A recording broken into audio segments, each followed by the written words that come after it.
Halo, selamat malam. Assalamualaikum warahmatullahi wabarakatuh. Om Swastiastu, salam budaya, salam kebajikan. Bapak Ibu, Mulai mohon ya. masih bergabung pada Suaranya forum. Bang Jel belum keluar itu suaranya. Oh ya, sorry Pak. Apa sudah terdengar rekan? Tes. Oke, sudah. Oke, saya ulangi. Assalamualaikum warahmatullahi wabarakatuh. Selamat malam, Om Swastiastu. Salam kebajikan, Bapak Ibu semuanya. Terima kasih telah hadir pada malam hari ini.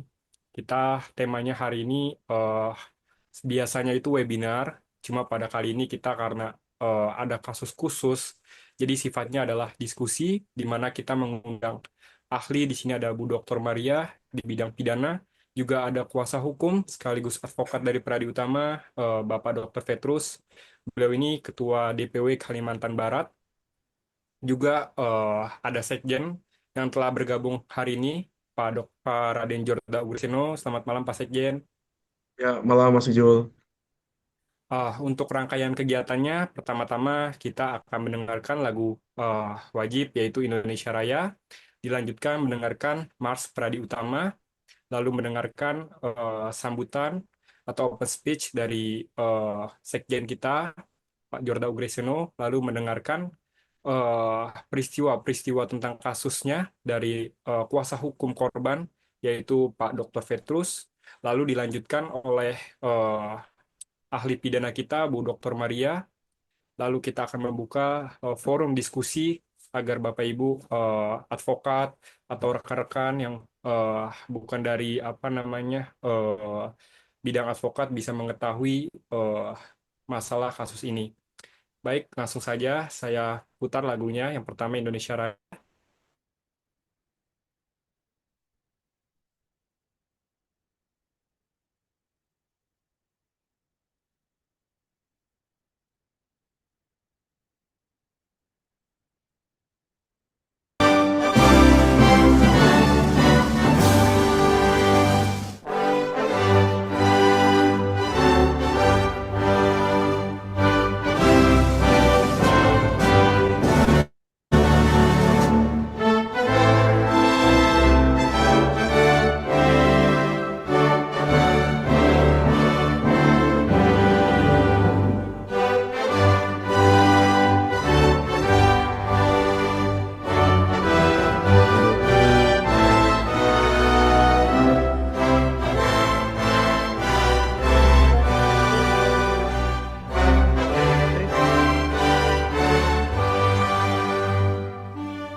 Langkah maju lurus ke depan, membela kebenaran. Advokat Pradi Utama berdiri teguh terdepan untuk berjuang.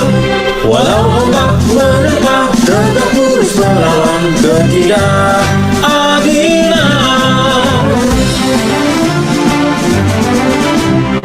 Dari Sabang sampai Merauke, advokat kami sebagai garda terdepan pembela keadilan. Dengan ilmu dan wawasan kami berjuang membela hak manusia, melawan ketidakadilan. Kami advokat peradil utama, berjuang untuk keadilan. Bersama kami dengan semangat dan integritas membela kebenaran. Kami advokat peradil utama, terpercaya dan terdepan. Bersama membela keadilan untuk Indonesia yang berjaya. Kami advokat peradil utama, berjuang untuk keadilan. Bersama kami dengan semangat dan integritas membela kebenaran. Kami advokat peradil utama, berpercaya dan terdepan. Bersama membela keadilan untuk Indonesia yang berjaya. Bersama peradil utama yang paling utama, tak bisa dan percaya untuk Indonesia berjaya.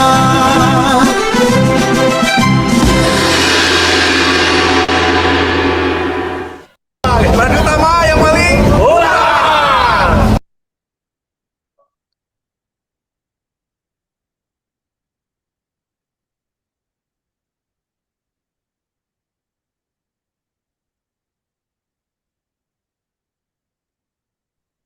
Baik, terima kasih rekan-rekan yang telah mendengarkan lagu Indonesia Raya dan Mars Pradil Utama. Kita langsung saja memulai.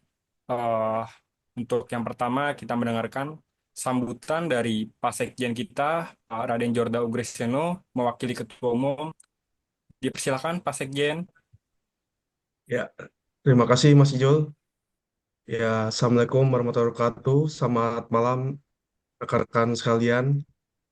Pada saat malam ini, harusnya yang membuka diskusi ini adalah Prof. Hardy, Ketua Peradil Utama. Kebetulan beliau ada tugas dan juga belum selesai kegiatan beliau, makanya mengamanahkan ke saya untuk membuka acara pada saat malam ini. Mungkin saya akan mulai.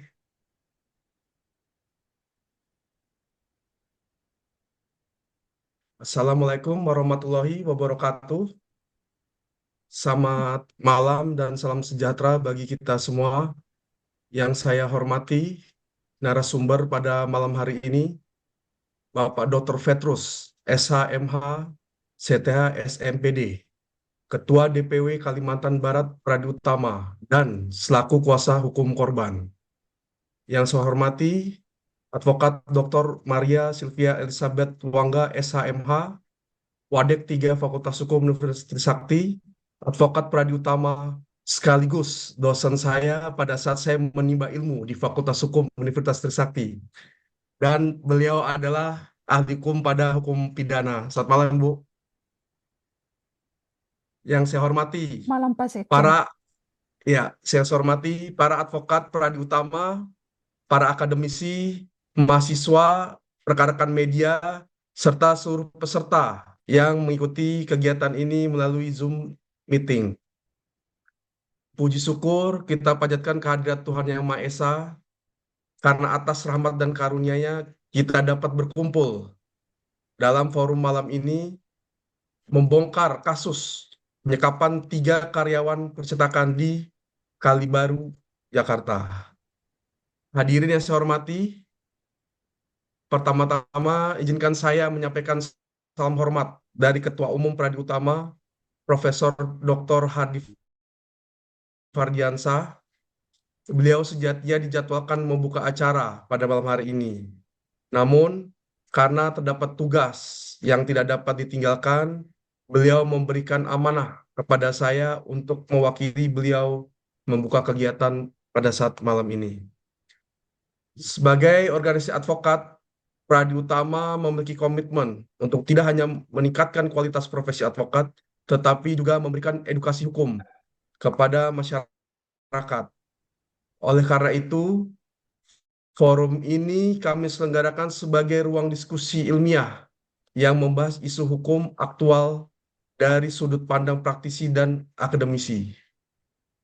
Kami menegaskan bahwa forum ini bukan bertujuan mengadili pihak tertentu ataupun mendahului proses hukum yang sedang berjalan.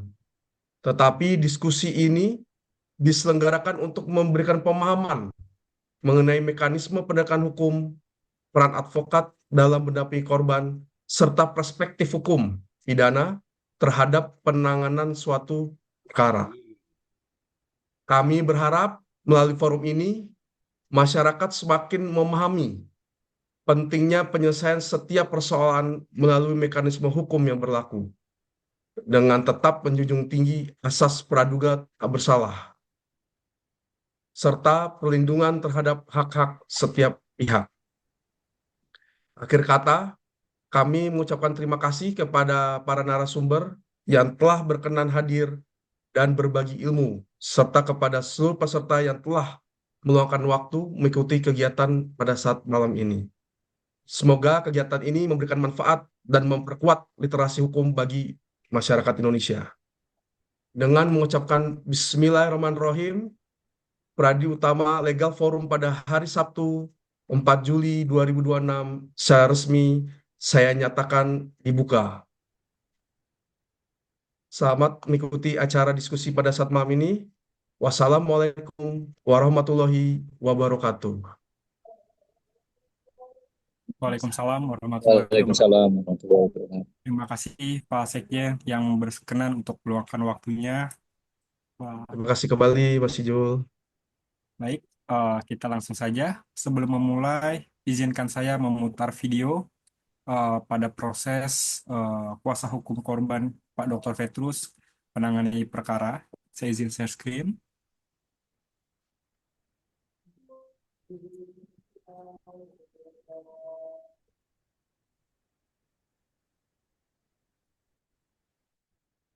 Dengan informasi 3 pemuda, 1 diantaranya karyawan percetakan disekap dan dipasung di sebuah percetakan di Senen, Jakarta Pusat. Meski keluarga telah membayar tebusan 50 juta rupiah, ketiganya tetap disekap hingga 3 minggu. Lihat ini perlakuannya ya. Ini digembok. Kamu berapa orang? Yang dirangkul. LBH Forum Pemuda Kalbar menemukan 3 pemuda disekap dengan kedua kaki dipasung menggunakan rantai di sebuah percetakan di Senen. Penyekapan diduga berawal dari aksi pencurian plat percetakan yang dilakukan salah satu korban dibantu oleh 2 temannya. Meski tebusan 50 juta rupiah telah dibayar, korban tetap tidak dibebaskan.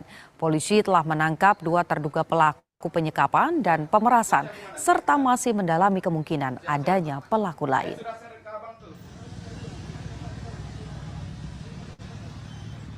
Tiket Reskrim bersama Pamapta mendatangi TKP salah satu percetakan, menemukan bahwa ada 3 orang inisial A, T, R sedang disekap dengan menggunakan gelang atau piringan, kemudian dirantai. Kemudian kita ketahui bahwa 3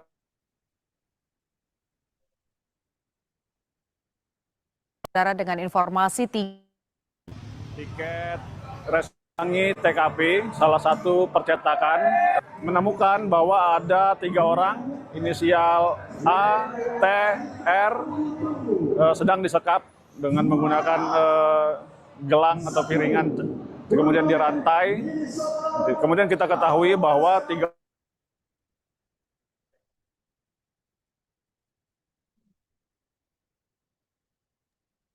Baik, rekan-rekan tadi sudah melihat cuplikan sekilas tentang kasus yang akan dibahas kupas tuntas pada malam hari ini oleh kuasa hukum langsung, dan ada ahlinya juga dari Bu Maria, di mana tadi Pak Sekjen sudah sekilas.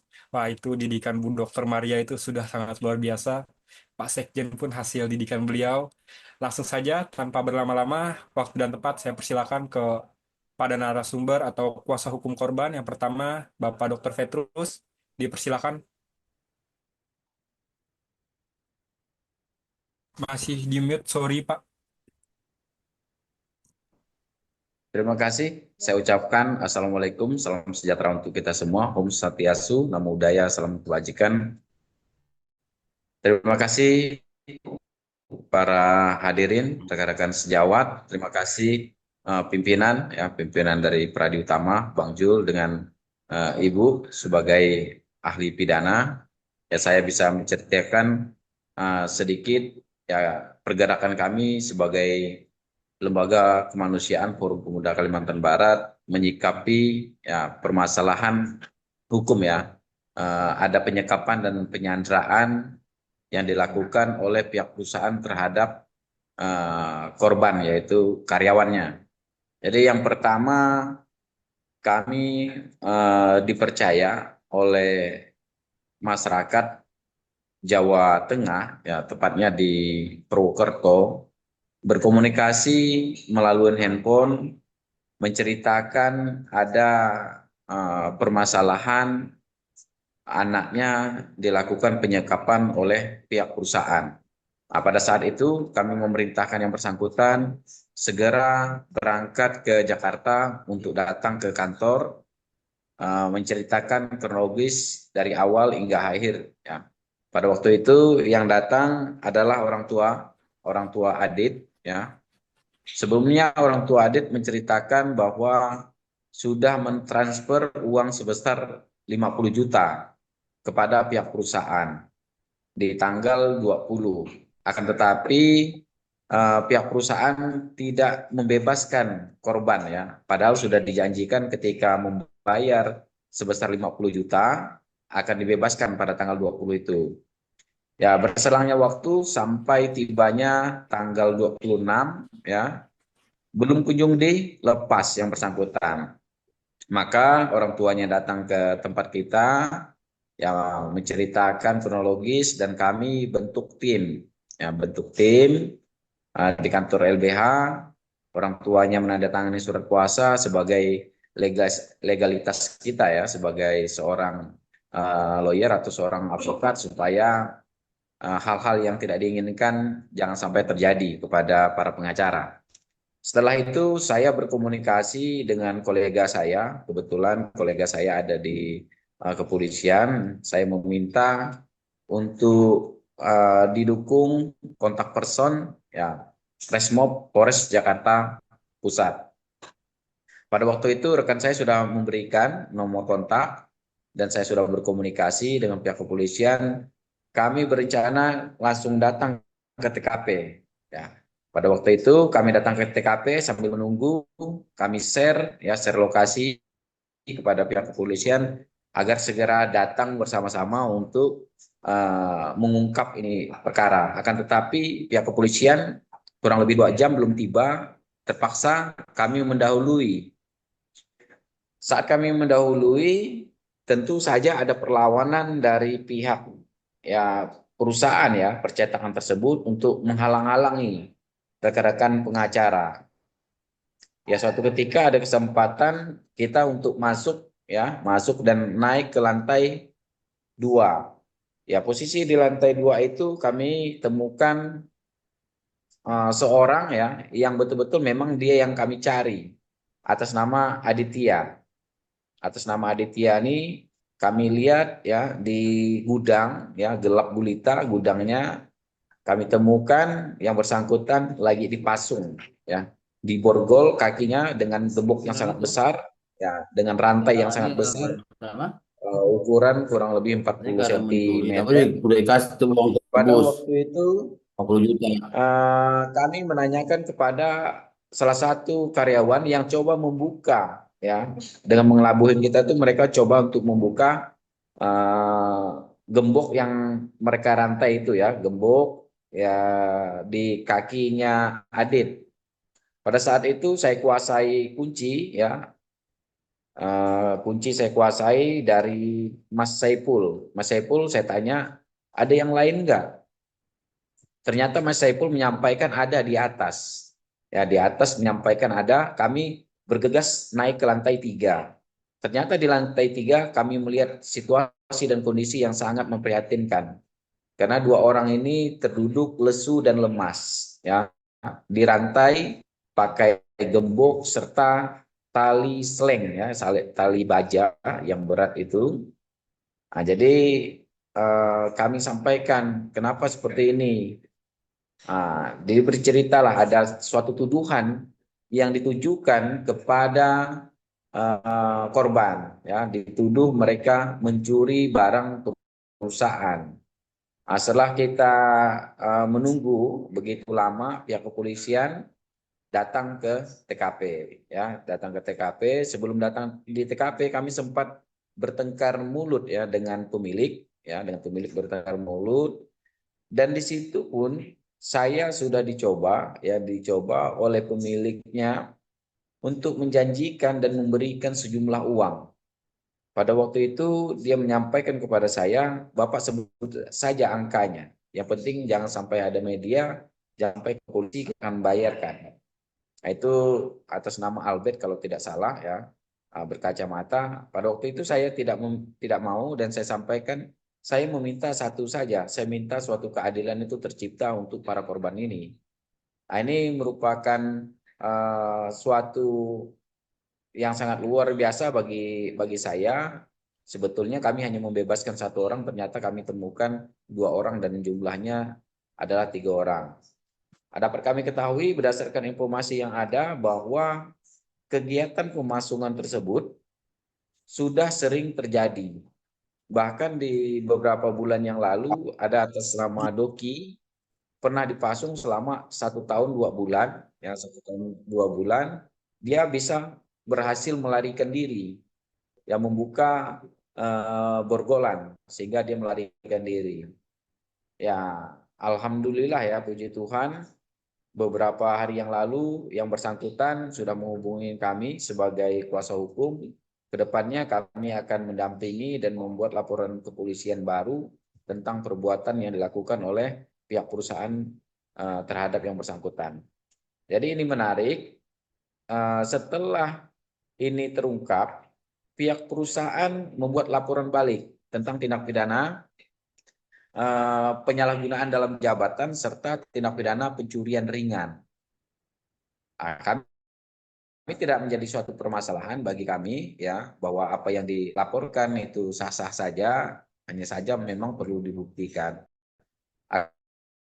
Akan perwakilan Presiden, staf khusus Presiden kebetulan mendapat perintah langsung dari Bapak Presiden menemui saya ceritakan bahwa apa yang disampaikan ataupun yang dilaporkan dari kuasa hukum para pelaku itu tidak benar, Pak.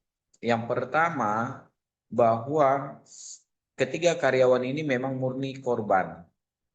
Jadi disangkakan mencuri barang perusahaan itu tidak benar. Yang pertama, bahwa limbah tersebut merupakan punya customer. Ketika customer tidak membawa pulang, maka pihak perusahaan membolehkan barang itu dijual ketika sudah dikumpulkan. Ya, dikumpulkan banyak bisa dijual sekaligus. Akan tetapi pada waktu itu atas nama Tegar, korban atas nama Tegar, dia ada kebutuhan khusus menjual sebagian.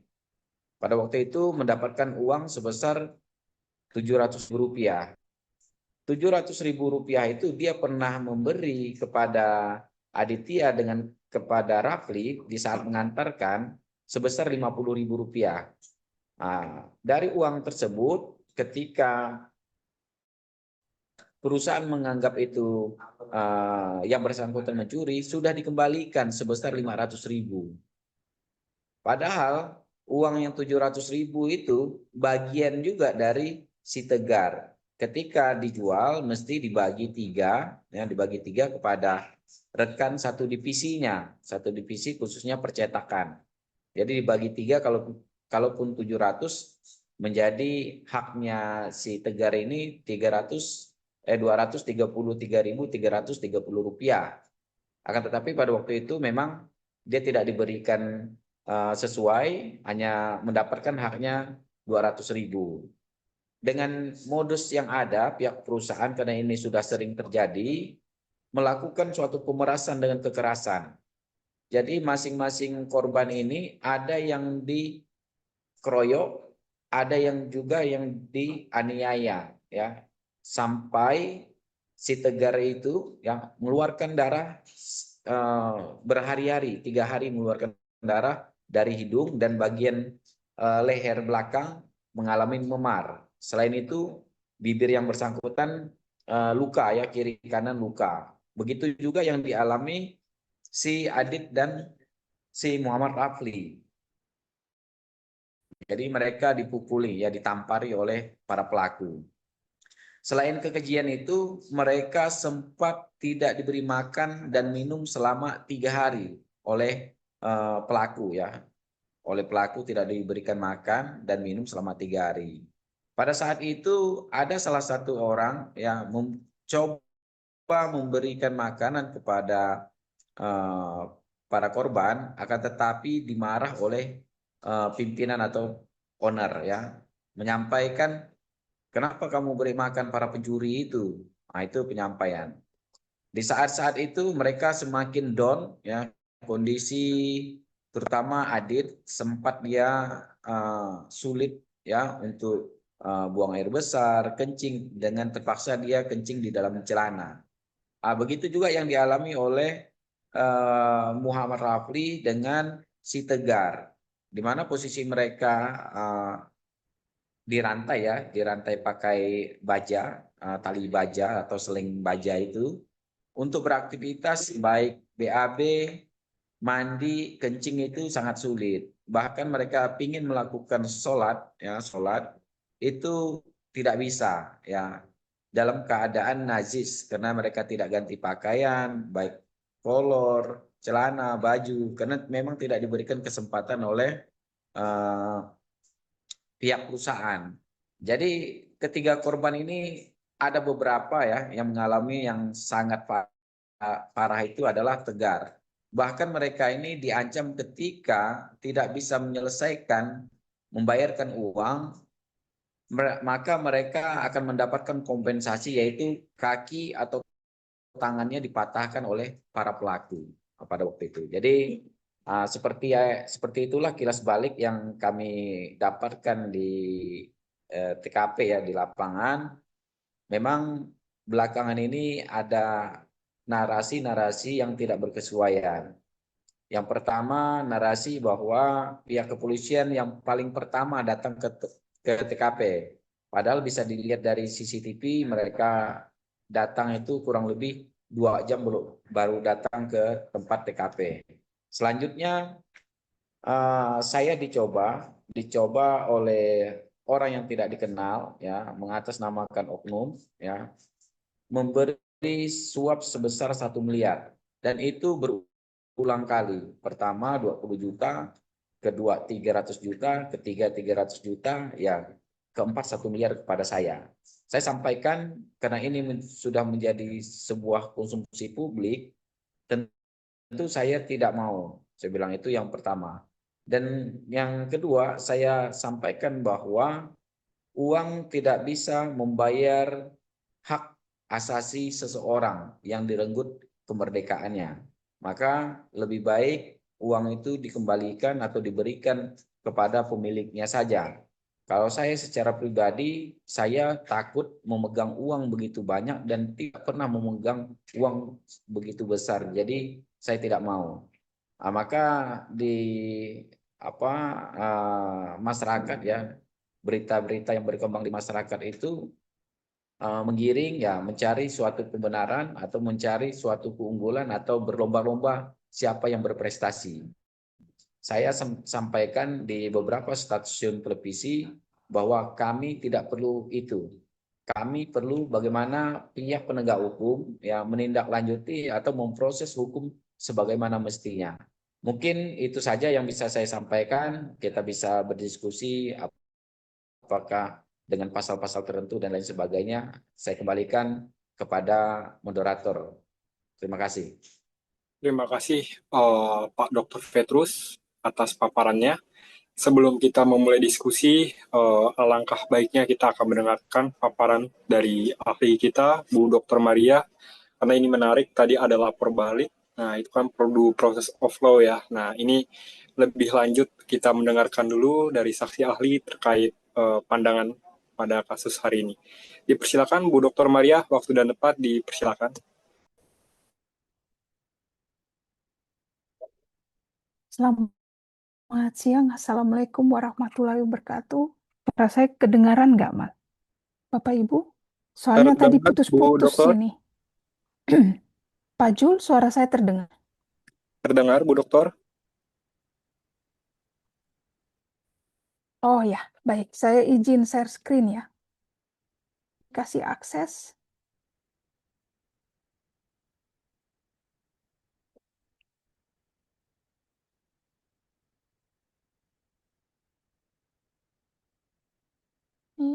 Terima kasih, Pak Jul. Baik, terima kasih. Selamat malam, Bapak Ibu. Materi yang akan saya bahas yaitu mengapa kasus ini penting ditinjau tidak hanya hukum acara pidana ya, tapi juga ada hukum pidana dan HAM di sini. Kalau setelah mendengar dari paparan Dr. Petrus tadi. Materi yang akan dibahas apa saja, bagaimana dugaan tindak pidana diproses menurut KUHP, apa dasar hukum penyidik menetapkan seorang sebagai tersangka, bagaimana pembuktian dilakukan dalam perkara pidana, bagaimana hak korban, kemudian bagaimana hukum menjaga keseimbangan antara kepentingan korban dan tersangka. Nah, tentu kasus ini, kasus penyekapan yang tadi dijelaskan oleh Pak Petrus, itu didasari pada dugaan temuan ya, temuan, kemudian juga informasi di mana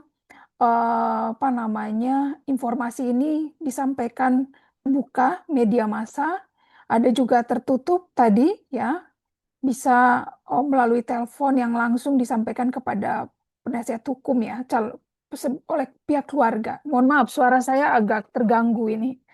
Kemudian dari mekanisme itu, kemudian tadi koordinasi dengan pihak kepolisian ya, dilakukan penyelidikan apakah penyekapan itu ada apa tidak, apakah penyekapan itu dilakukan karena ada motivasi pidana apa bukan. Yang kemudian dengan dasar pasal 90 KUHP baru didasarkan pada 2 alat bukti maka dilakukan penetapan tersangka. Nah, kalau kita mengacu kepada KUHP baru, alat bukti dalam KUHP baru itu keterangan saksi, apa yang diketahui, didengar, dilihat, dialami, atau keterangannya tidak perlu diketahui, dilihat, dialami, tapi yang penting keterangannya relevan dengan tindak pidana, dalam hal ini penyekapan yang terjadi. Kemudian keterangan ahli, tentu ahli visum et repertum psikiatrum ya, kemudian juga ahli visum yang berkaitan dengan fisik, kemudian berkaitan dengan psikiatrum tadi itu adalah mental, depresi akibat dari penyekapan itu, trauma apa yang dialami. Kemudian surat ya, alat bukti surat. Nah, kemudian keterangan dari para terdakwa nantinya ada, kalau kita mengikuti media sekitar 3 ya, saya tidak tahu nih apa dari Pak Petrus, mungkin ada perkembangan Ya, tersangka dalam hal ini, sudah karena 2. media Saya sudah menyampaikan 7 izin Ibu, sudah 7 7 orang. ya, 7 Ya, tersangka ya. Iya, mungkin akan baik, terima bertambah kasih. karena kita meminta pihak kepolisian memasukkan pasal penyertaan.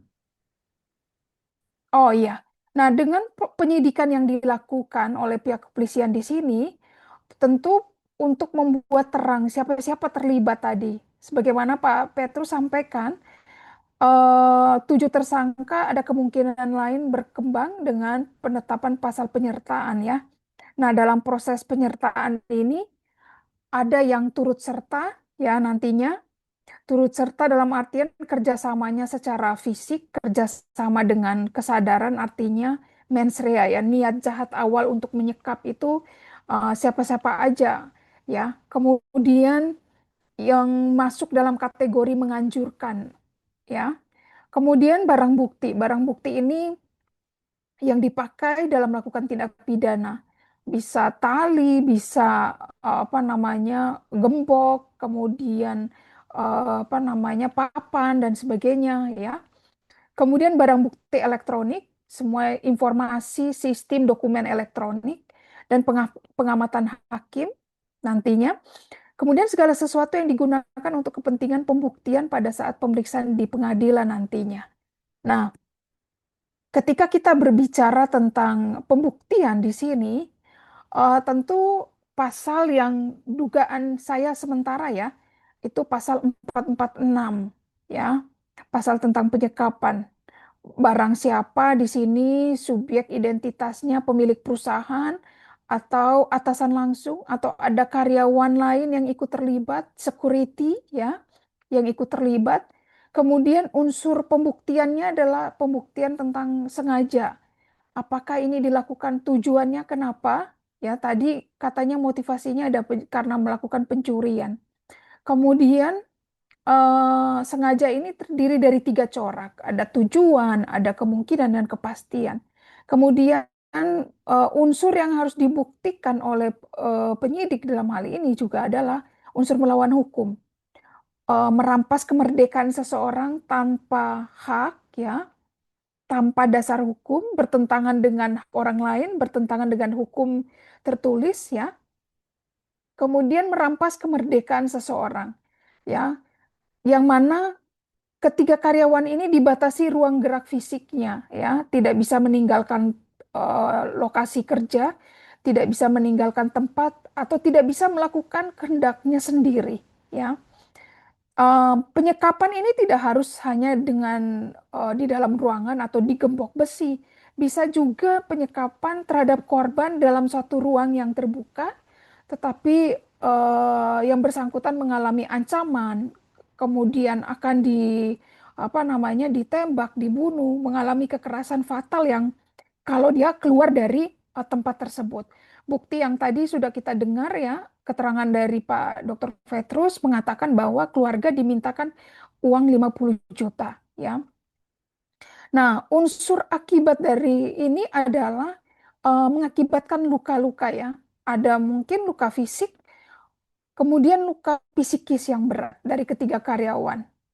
Nah, kemudian alat bukti yang harus dikumpulkan tadi sudah saya singgung ya, keterangan dari para saksi, kemudian saksi yang ada baik dari karyawan atau saksi di luar karyawan, keluarga yang tadi mencoba mencari keadilan dengan menghubungi pengacara yaitu Dr. Petrus. Kemudian visum et repertum psikiatrum, pemeriksaan nanti psikiater forensik yang membuktikan adanya trauma depresi atau psikologi yang berat, ketakutan yang mendalam pada ketiga karyawan ya.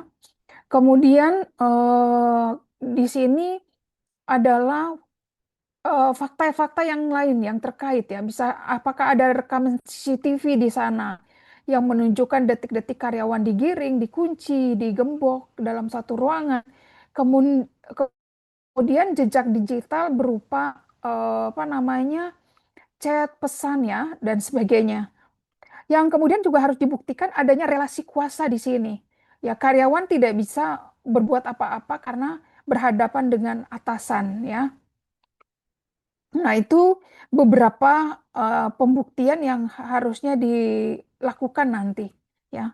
Kemudian mengapa hak korban itu penting? Karena memang hak korban dilindungi oleh undang-undang. Apa saja hak korban yang bisa dimintakan? Memberikan keterangan, mendapatkan perlindungan, pendampingan hukum, rasa aman, memperoleh akses keadilan, dan juga nanti mempunyai hak untuk mengajukan restitusi, ya. Apa juga yang menjadi hak dari tersangka ya yang merupakan keseimbangan dalam mekanisme proses pencarian kebenaran material ini. Ada praduga tak bersalah, tersangka tidak dipaksa mengakui, tersangka juga punya hak didampingi penasihat hukum, menjalani proses pemeriksaan secara sah ya. Kemudian ini tadi sudah disinggung ya dalam proses pembuktian, tentunya dalam proses ini ya seharusnya kasus ini tidak terjadi dengan penyekapan ya. kalau ruang dialog atau komunikasi musyawarah bisa dilakukan tanpa harus melibatkan mekanisme hukum, ya. Tapi karena ini sudah terjadi, maka konflik ini, permasalahan ini harus diselesaikan dengan mekanisme hukum. Tentunya sudah masuk penyidikan, ya. Kemudian dalam proses ini tadi sudah saya singgung apa hak-hak korban, ya. Kemudian kita menunggu mekanisme persidangan yang jujur, fair, dan adil. Dan kita bersyukur punya kuasa hukum yang integritas, berani menolak tawaran-tawaran menggiurkan, ya. Ini tidak gampang di tengah keadaan seperti ini, ya. Sebagai penutup, kasus ini menjadi perhatian kita semua, ya. Karena itu kita menunggu bagaimana proses persidangan ini nantinya ke depan dijalankan dengan adil, jujur, dan mengungkapkan keterlibatan tidak hanya 7 tersangka, tapi pihak lain. Demikian yang bisa saya sampaikan. Kurang lebihnya mohon maaf, saya kembalikan kepada moderator Pak Zul. Baik, terima kasih Bu Dr. Maria atas paparannya. Sebelum saya memberikan kesempatan ke rekan-rekan untuk berdiskusi, mungkin saya izin mewakili yang pertama ya. Saya ada penasaran ke Pak Dr. Petrus dan Bu Dr. Maria untuk memberikan pandangannya terkait penyekapan. Dia mencuri. Apakah hukum kita sudah cukup bagus ya Bapak? Kan ketika kita melapor, kadang karena hanya kehilangan kambing jadi keluar sapi. Nah, apakah itu yang melatar belakangi? Dan untuk Bu Dr. Maria, menurut Ibu apakah sistem hukum KUHP kita yang baru ini sudah lebih baik dan maksimal? Mungkin boleh yang pertama dari Pak Dr. Petrus, dipersilakan. Izin Pak Dokter masih di mute. Ya, terima kasih, Majul. Jadi masyarakat kita sebagian besar sudah tidak memiliki suatu keyakinan untuk melakukan suatu pengaduan kepada para penegak hukum, khususnya kepada pihak kepolisian.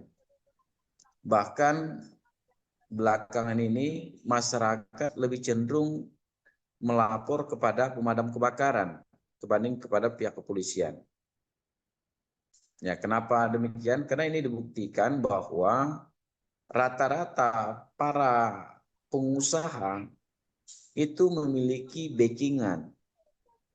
Ya, memiliki backingan sehingga jika masyarakat atau karyawan bekerja, tentu saja sudah diintimidasi, ditakut-takuti oleh backingan. Salah satunya dalam perkara ini, yang tadi saya sampaikan bahwa perkara ini bukan saja ya, hanya 3 korban ini, terdahulunya pernah juga terjadi. Ya, jadi sudah berapa kali terjadi dan kita patut bersyukur ya, saya kepada seluruh masyarakat di Indonesia, saya lihat satu postingan saja itu sampai 15 juta penonton. Ya, saya sangat berterima kasih kepada rakyat Indonesia atau masyarakat Indonesia yang peduli. Ya, sehingga ini menjadi suatu sorotan dan suatu empati ya bagi Bapak Presiden ya, bagi Bapak Presiden Prabowo dan Bapak Kapolri. Maka beberapa hari yang lalu saya ditemui utusan Presiden yang diwakili oleh Pak Said Iqbal berkunjung kepada kami ya, berkunjung kepada kami dan Bapak Presiden melalui beliau dan Kapolri melindungi kami sebagai kuasa hukum. Dengan adanya pernyataan tersebut, ya beberapa hari lalu saya berani berstatement ya bahwa memang kami di dalam sebuah tekanan oleh orang yang mengaku ya sebagai pihak yang berwajib, yaitu memang jelas yang tadi saya ceritakan dari awal, saya mengalami sendiri, bukan saya sendiri saja, ada beberapa rekan saya yang dibujuk rayu agar perkara ini diselesaikan. Ya, dengan demikian kita tahu percis ya, kita tahu pasti bahwa pihak perusahaan ataupun korporasi ya di Indonesia ini selalu backingi oleh para penegak hukum ya. Mungkin orang-orang yang memiliki pengaruh yang besar, apakah itu jenderal ataukah perwira menengah, perwira tinggi dan lain sebagainya. Nah, itu yang mempengaruhi masyarakat ya, ketika tahu pun ya mereka malas untuk melaporkan karena backingan mereka lebih tinggi kebanding polsek, misalnya hanya kompol. Backingan mereka mungkin jenderal, tentu akan terpatahkan. Nah, tadi disinggung oleh Ibu ahli, kenapa para karyawan yang ada di tempat itu kurang lebih 100 tidak melaporkan juga? Karena ada relasi kuasa itu yang mempengaruhi kekuasaan tak terbatas pengusaha ataupun pemegang perusahaan tersebut. Jadi para pekerja cenderung dia tidak berani untuk bersuara. Mereka lebih memilih bungkam, ya, memilih bungkam kebanding melaporkan peristiwa itu. Lebih parah ketika ketiga orang korban ini, pihak keluarga ini sudah mengetahui bahwa pihak perusahaan memakai jasa ataupun backingan dari aparat. Ketika beberapa kali melakukan negosiasi dari nilai 20 juta sampai akhirnya 50 juta masing-masing korban. Mungkin itu saja yang bisa saya sampaikan. Yang pastinya masyarakat itu cenderung untuk melaporkan dengan adanya suatu ketakutan, bahkan proses hukum itu begitu lambat. Kenapa? Sesama kita saja para penegak hukum yang jelas-jelas saya sudah mengirimkan share lokasi, sudah bertelepon berulang kali tidak diangkat. Dengan jelas saya mengirimkan video, foto kejadian tersebut, tapi tidak digubris, dan kedatangan rekan kita sebagai penegak hukum sangat lambat menurut saya, hampir 2 jam untuk tiba ke TKP. Akan tetapi ketika barang ini menjadi konsumsi dan perhatian kepala negara, mereka berlomba-lomba untuk menjadi yang pertama. Saya sempat katakan di beberapa media online ya, media televisi, semua itu bisa terungkap berdasarkan CCTV. Lihat saja CCTV ya, kiri kanan toko itu atau perusahaan itu atau CCTV perusahaan. Siapa yang lebih dahulu datang? Jadi kita tidak mencari suatu panggung, saya sampaikan tidak mencari suatu panggung atau kebenaran. Yang pastinya kami orang yang pertama datang dan membebaskan 3 orang yang dipasung tersebut. Mungkin itu saja Bang Jul yang bisa saya sampaikan. Terima kasih. Terima kasih. Boleh dilanjutkan dari pandangan Bu Dr. Maria? Iya, tadi pertanyaan Pak Jul berkaitan dengan apakah KUHP sekarang ini sudah maksimal apa belum ya? Nah, kalau kita melihat KUHP yang terbaru ini, di atas kertas itu sangat mendapat kemajuan besar. Namun secara praktis tentu mendapat tantangannya dalam tingkat implementasinya sangat berat tantangannya. Ya, karena apa? Pertama, penyelarasan para paradigma hukum terhadap hal-hal baru di dalam KUHP, Bapak Ibu semua, mengenai keadilan restoratif, ya, pengakuan bersalah, kemudian pemaafan hakim, perkara-perkara kecil tentu tidak harus selalu berakhir di penjara ya. Kemudian penguatan hak asasi manusia, kemudian legitimasi terhadap alat bukti digital, kemudian fungsi pengawasan.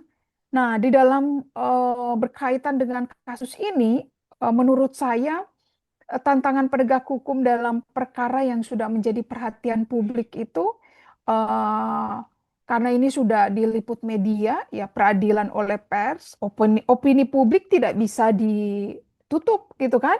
Karena opini publik di media sosial menuntut hukuman yang instan. Nah, kalau menuntut hukuman yang instan, apa namanya, kekhawatiran dalam menemukan bukti-bukti ya terburu-buru sehingga tersangkanya tidak semua akan dijerat ya kalau terburu-buru. Karena itu penegak hukum harus hati-hati, kemudian apa namanya mendalami eh, sebagaimana tadi disampaikan oleh Pak Dr. Petrus sebagai pengacara, kekuatan menggunakan pasal penyertaan ya, pasal 20 dalam KUHP baru, keterlibatan dari pihak-pihak lain supaya siapapun yang memiliki kekuasaan dalam hal ini ya eh, harus diadili sesuai dengan tingkat kejahatan atau perbuatan yang dilakukan. Demikian yang bisa saya sampaikan untuk jawaban sementara ini. Pertanyaan dari Pak Jo. Terima kasih Ya, Pak Jo. bisa saya tambahin sedikit, Iya, iya, Silakan, Bang Jo? Pak Dokter. Ya, terima kasih Ibu Ahli. iya. Jadi kita sebagai seorang praktisi maupun seorang akademisi hukum, cenderung kita harus mampu menganalisa. Saya selalu bantah, ya terakhir di Metro TV, saya bantah Pak Robi, AKBP Robi sebagai kasat.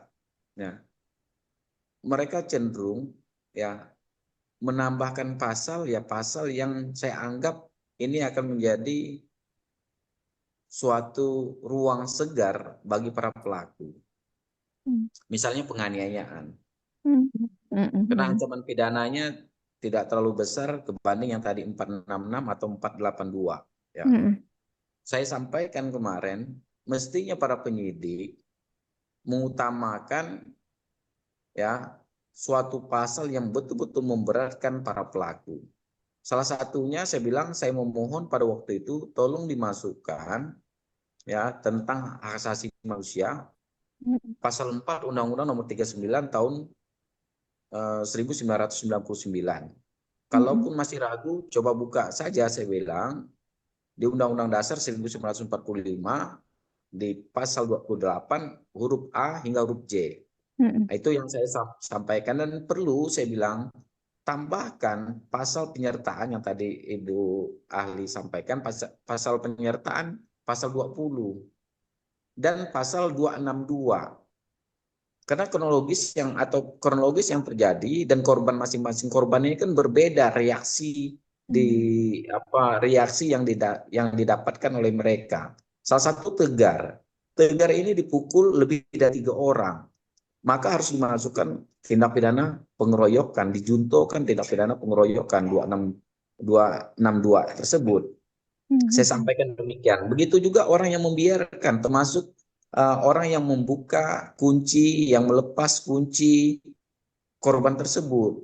Dia mengetahui dengan sadar peristiwa itu ada. Nah, berarti dia melakukan suatu pembiaran. Ya, pembiaran, ya kalau kita cari pasal itu sulit. Kalaupun dapat di pasal lalu lintas, ya ancaman pidananya hanya 9 bulan. Nah, kalau diikutsertakan tentu lumayan pasalnya.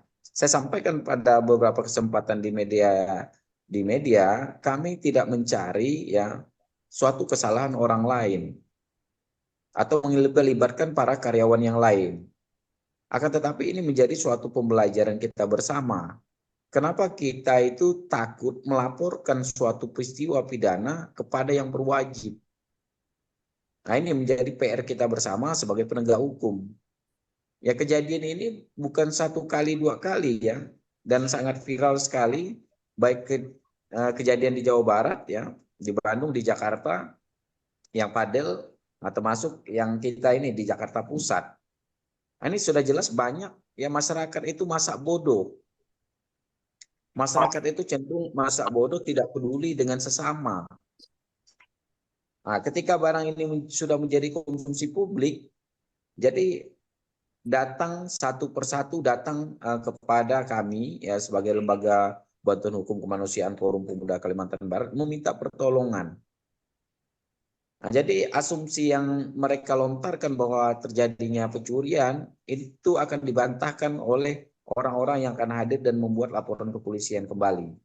Dan memang di situ kelihatannya psikopat ya. Kalau salah sendiri dipasung. Dan memang alat-alat yang mereka gunakan itu memang sebelumnya sudah dipersiapkan.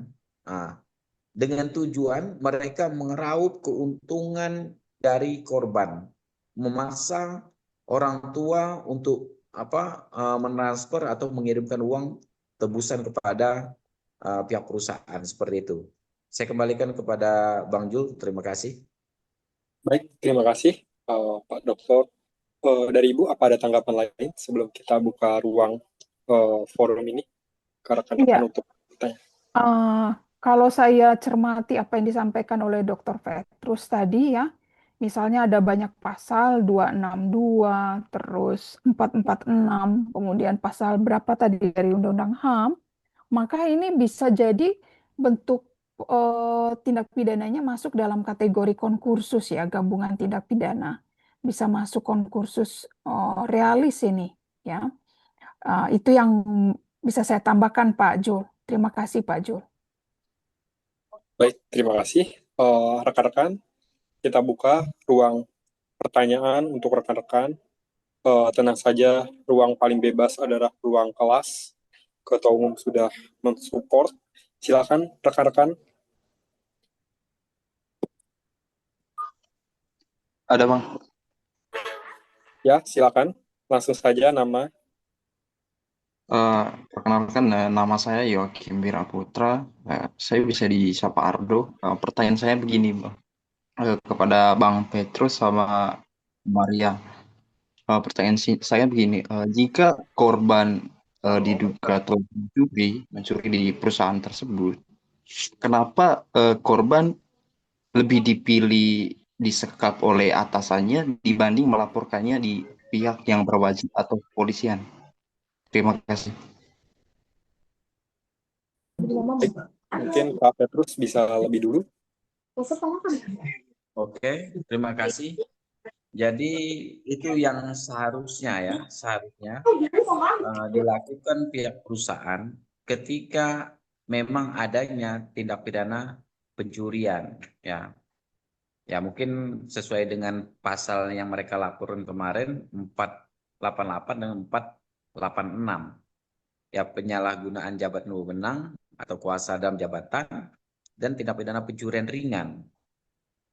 Ya, kalau mereka melaporkan, ya bisa saja diproses pihak kepolisian.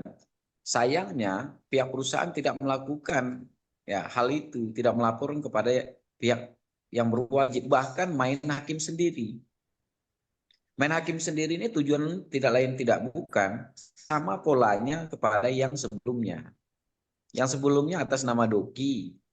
Doki ini tidak mampu membayarkan, jadi dia diperbudak selama 1 tahun 2 bulan bekerja tanpa upah, dan dia diposisikan ya kondisinya sama dipasung dan diborgol selama 1 tahun 2 bulan.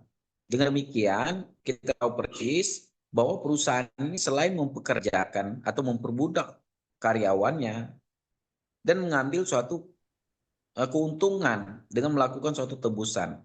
Kalau dianggap itu pencurian ya yang dilakukan oleh korban bertiga ini, sudah sangat jelas barang yang diperjualbelikan adalah hak divisi, yaitu yang dijual 700.000.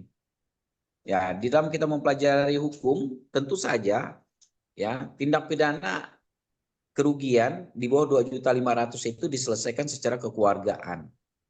Di dalam KUHP baru nomor 1 tahun 2023 tidak bisa dipidanakan. Nilai kerugiannya itu tidak besar. Itu yang pertama. Yang kedua, ya, apa yang menjadi keinginan pihak perusahaan ini itu sangat berkelebihan. Itu dibuktikan ketika pihak perusahaan bernegosiasi kepada pihak keluarga, ketika tidak dibayarkan maka Adit, ya kalau Adit bisa dibebaskan, si Tegar itu diperbudak, ya, dipekerjakan selama 2 tahun tanpa upah dengan 3 syarat. Yang pertama, yang bersangkutan tidak boleh memegang handphone. Ya tujuannya tentu pasti sudah ada tujuan itu kalau tidak boleh korban itu memegang handphone. Kedua, tidak boleh pulang ke rumah. Ketiga, mobilisasi terbatas. Dengan syarat itu sudah jelas supaya ada penyekapan secara terselubung ya mengakibatkan seseorang hilangnya kemerdekaan. Begitu juga kepada Muhammad Rafli. Muhammad Rafli sudah menyetorkan sebesar 5 juta rupiah. Dia akan diberikan kompensasi, yaitu dipekerjakan selama 1,5 tahun tanpa upah dan 3 syarat. Sama syaratnya, tidak boleh pegang handphone, tidak boleh pulang ke rumah, dan mobilisasi mereka itu terbatas. Jadi di ruang lingkup itu saja. Dengan pernyataan-pernyataan ada ini, ya mestinya kita bisa menalar juga, para penyidik bisa menalar juga. Maka kalau berita-berita yang ada ini digiring sangat luar biasa oleh para media, ya terutama saat sekarang saya menolak ya di beberapa stasiun televisi. Hanya malam tadi karena tertutup saya datang di Nusantara TV. Kalau yang lain saya tidak datang, kenapa? Yang pertama mereka ingin mengejar hal yang manis yang tadi saya sampaikan, bahwa saya dicoba ya diberikan sejumlah uang yang paling fantastis adalah 1 miliar rupiah, dan itu real. Kalaupun saya mau mengungkap, sesungguhnya ada rekaman CCTV-nya, ada videonya, dan tapi saya sudah ditelepon dari Bareskrim ya jam 3 subuh menyampaikan kepada saya, karena kita baru berulang tahun yang ke-80 kalau tidak salah ya, ke-80 tahun Polri, sekiranya ya memberitakan yang baik-baik saja. Dan saya sampaikan ya, jadi ada 1 orang dari Bareskrim Polri atas nama Reza itu sudah diperiksa oleh Propam. Itu bukti nyata sebetulnya. Kalaupun polisi jeli seperti kita pengacara jeli, ternyata apa yang saya sampaikan sebetulnya sudah terungkap. Kalaupun sudah ada pelakunya yang ikut serta, makanya saya sampaikan perlu penyertaan karena dari Bareskrim Polri itu mengetahui kondisi anak itu disekap ataupun diborgol. Dan dia sebagai mediator dari perkara ini untuk berbargaining pembayaran antara pihak perusahaan dengan orang tuanya. Tapi kan para rekan-rekan kita penegak hukum sebelah itu dia tidak mengarah ke itu, tidak berpikirnya tidak terlalu jauh. Maka saya sampaikan jangan terlalu menekan saya akan suarakan sesungguhnya, saya bilang. Biarkan saja mengalir apa adanya, proses setegak-tegaknya. Bahkan saya sudah sampaikan kepada Sekasat, jangan coba-coba mengintimidasi kembali, ya menindaklanjutin kembali apa yang menjadi sanggahan ataupun pembelaan dari pihak perusahaan. Kalau masih, saya bilang saya akan buat laporan kepolisian kembali dengan 1 kartu saya karena si Doki sudah menandatangani surat kuasa kepada lembaga bantuan hukum. Kalau barang ini mau menjadi tontonan menarik, liarkan saja, saya bilang seperti itu kepada para penyidik ataupun kepada pihak kepolisian. Jadi ini salah satu ya perkara yang sangat menarik, dan saya sudah mengalami yang begitu banyak cobaan ya selain perkara-perkara ini. Dan saya sampaikan menjadi seorang penegak hukum, kita tidak bisa ditawarkan jabatan dan ditawarkan sebuah materi. Jadi kalaupun mau tercipta dari kita sendiri, kalau kita yakin bahwa kita bisa ya menegakkan hukum setegak-tegaknya, ya menjalankan hukum berjalan sebagaimana mestinya, tawaran apa saja ya tentu kita tolak. Bahkan ya mohon maaf, rekan-rekan yang mengetahui ya, bukan di dalam tim saya, sudah memberikan suatu pandangan-pandangannya, aduh kesempatan kapan lagi abang memiliki uang yang banyak, harta yang banyak. Karena saya tahu mungkin saja mereka sudah dipengaruhi orang-orang sebelah yang mendekatin yang bersangkutan. Saya beritahu dengan tim saya, kalian jangan sembarang-sembarang ya menemuin orang yang tidak pernah kita kenal dan pingin bercerita, pingin bernegosiasi. Seperti itu. Terima kasih. Saya kembalikan kepada Abang Da, Zul. Baik, terima kasih Abang Da. Ini menarik ini. Mungkin langsung saja ke Bu Dr. Maria untuk memberikan tanggapan. Iya, baik. Terima kasih. Eh, Kalau yang ditanyakan tadi kenapa korban tidak melapor kepada kepolisian ya, lebih memilih untuk dipasung gitu. Ini kita belajar ilmu psikologi. Ada psikologi hukum di sini. Psikologi hukum, sosiologi hukum. Kalau psikologi hukum itu artinya ketidakberdayaan korban di sini ya. Sebagai orang yang kecil, karyawan ya, dia tidak bisa berbuat apa-apa kalau hanya untuk bertahan hidup terpaksa ya dia memilih dengan keadaan yang dia lewati tadi. Terus tadi saya sudah singgung ya, selain psikologi hukum mengenai ketidakberdayaan korban, ada juga ketimpangan relasi kuasa. Tadi sudah disinggung ulang oleh Pak Dr. Petrus. Relasi kuasa di mana ancaman terhadap mata pencariannya mau nggak mau ya terima apa yang ada atau yang dilakukan gitu ya. Kemudian apalagi psikologi hukum yang bisa kita lihat, intimidasi, ancaman terhadap keluarga, minta tebusan dan sebagainya, ya.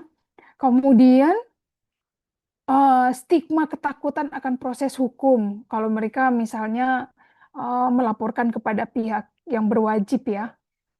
Orang yang tidak berdaya, tidak punya literasi hukum yang kuat, terpaksa ya menerima kondisi yang diperlakukan oleh pihak perusahaan tempat mereka bekerja.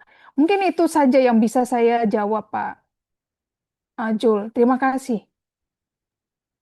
Baik, terima kasih Bu Dr. Maria. Ini ada yang raiskan, langsung saja. Silakan Pak. Selamat malam, Pak. Selamat malam. Ya, malam. Boleh agak kencangan dikit Pak suaranya. Selamat malam, Pak. Ini saya siapa dulu nih? Maaf Pak, kita dahulukan yang resen. Habis ini Pak Hedi ya. Saya sudah catat. Ya, saya Kusnandar ya, dari Karawang. Terima kasih. Saya cuma kan kalau dari kasus ini kita bisa tadi ya secara sosiologis orang yang ada di sekitarnya, karyawan yang lain kok tidak melaporkan. Ini kan pasti apa hubungannya dengan faktor ekonomi ya. Faktor ekonomi misalkan takut melaporkan kemudian nanti dia di PHK. Jadi rasa ketakutan itu timbul dari karena faktor ekonomi. Dari kasus ini sebenarnya kita banyak belajar dari berbagai aspek ya. Itu yang pertama. Yang kedua gini, kalau kasus pidananya kan pasti jelas ya dari pasal-pasal tadi Mas Petrus ngomong ya. Ini cuma memungkinkan nggak ketika masuk ke dalam gugatan perdata misalkan secara perdataannya itu kerugian oleh korban bisa nggak itu menjadi tambahan misalkan pengaduan Mas Petrus. Terima kasih. Baik, ini menarik ini. Tadi Bu Maria sudah singgung ya terkait pemulihan korban. Nah, ini di bidang perdata. Tapi kita ke Pak Petrus dulu. Silakan Pak Dokter. Ya, terima kasih. Pertanyaannya bagus ini. Jadi bukan hanya secara pidana, secara perdata pun kita bisa melakukan suatu gugatan. Itu sudah disampaikan oleh Presiden buruh ya, Pak Said Iqbal. Ya, kebetulan beliau staf khusus kepresidenan di bidang ketenaga kerjaan. Jadi ketika karyawan bekerja di dalam perusahaan yang tidak memiliki kontrak, baik dalam PKWTT maupun PKWT, ya, bahkan gaji mereka tidak sesuai dengan UMR, maka mereka berhak untuk menuntut pihak perusahaan memberikan gaji sesuai dengan UMR. Misalnya kepada Tegar. Tegar ini kan digaji 1 bulan hanya 500.000. Bekerja kurang lebih 2 tahun. Ya, tinggal berapa bulan dia 2 tahun. Di bulan November kalau nggak salah dia udah 2 tahun bekerja. Nah, jadi beliau menyampaikan kepada kami nanti bisa diupayakan juga ya bentuk kompensasi atau ganti rugi Ya, apakah kita perlu melakukan gugatan secara keperdataan? Ya. Jadi itu akan kami tempuh, ya akan kami laksanakan, ya sesuai apa yang menjadi instruksi. Ya bisa juga seperti kemarin itu disampaikan adanya keterlibatan LPSK dan lain sebagainya, kelibatan Dinas Ketenagakerjaan atau Kementerian Ketenagakerjaan menyikapi permasalahan-permasalahan yang terjadi. Bahkan ya kami berterima kasih kepada pemerintah, kepada negara. Mereka bertiga ini langsung dipekerjakan nanti setelah selesai. Ya. Jadi Kementerian Ketenagakerjaan memberikan ruang mereka dan digaji 5,8 juta. Ya bekerja di PKP, apa istilah saya lupa ingat. Yang pasti mereka dipekerjakan oleh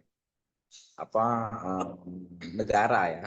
Jadi ini merupakan suatu ya angin segar bagi korban yang diberikan partisipasi khusus oleh negara. Mungkin itu saja, kembalikan kepada Bang Jul atau kembali kepada Ibu, silakan. Baik, terima kasih. Menyikapi pertanyaan tadi, dipersilakan Bu Maria dalam hal perdata. Baik, terima kasih. Sebetulnya di dalam KUHP ya, kalau kita kenal, di KUHP itu sudah mengatur juga gugatan perdata, penggabungan antara gugatan ganti kerugian ya, jadi masalah pidana dia disertakan juga dengan gugatan ganti kerugian perdatanya. Kalau di KUHP lamanya itu diatur di pasal 98 ya. Saya lupa di pasal yang baru di KUHP baru itu nanti bisa dilihat. Jadi mekanismenya gimana? Sebelum jaksa penuntut umum membacakan tuntutan pidana di sidang pengadilan, korban melalui JPU juga bisa meminta kepada hakim agar gugatan ganti kerugian perdatanya digabungkan langsung dalam pemeriksaan perkara pidana ya berkaitan dengan penyekapan tersebut. Ini sangat cepat ya, efisien, biayanya ringan ya, murah gitu ya. Atau jalur alternatif lain melalui mekanisme restitusi tadi sudah disinggung sama Dr. Petrus ya, berkaitan dengan LPSK, gugatan perdata murni ya. Jadi mengajukan restitusi ganti kerugian yang diderita korban dibebankan kepada para pelaku dengan putusan pengadilan pidana ya. Itu mungkin yang bisa saya tambahkan. Terima kasih Pak Jul. Baik, terima kasih. Langsung saja dari Pak Hedi, boleh on mic. Ya, terima kasih. Mungkin pertanyaan ini untuk Boleh dikencangkan Pak, sorry Pak Suaranya Hedi. kecil, suaranya kecil sekali. Mic-nya boleh didekatkan yang di earphone. Bisa kedengaran ini Pak? Siap, yang di kabel Bapak itu, yang di tengah-tengah. Ya. Pertanyaan ini untuk Ibu Dr. Maria ya. Menurut Ibu, apakah pendekatan restoratif masih mungkin diterapkan atau perkara seperti ini pada dasarnya harus tetap diproses secara pidana, mengingat prinsip perlindungan hak asasi manusia terhadap korban yang sudah dipasung dan sebagainya yang harus dijamin oleh negara. Baik, terima kasih Pak Hedi. Silakan Bu Dr. Maria menanggapi yang pertama. Baik, terima kasih.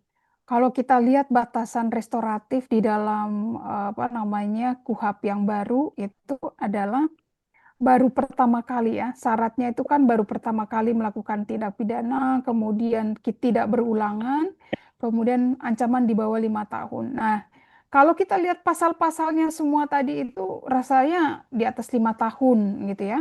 Nah, kemudian apakah dimungkinkan restoratif? Ya, secara normatifnya tentu tidak bisa, tapi dalam praktek kembali lagi kepada kuasa hukum dan korban, apakah mau berkenan dengan pelaku menyelesaikan dengan restoratif. Jadi secara normatif tidak bisa, tetapi dalam praktek kemungkinan saja itu bisa terjadi tergantung dari korban, kuasa hukumnya, dan pelaku, Pak.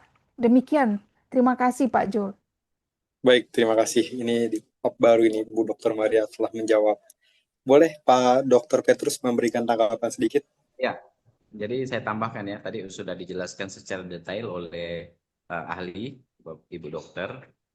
Jadi bisa saja dilakukan restoratif, ya, atau berdamai mereka, tapi tidak menghilangkan hukuman.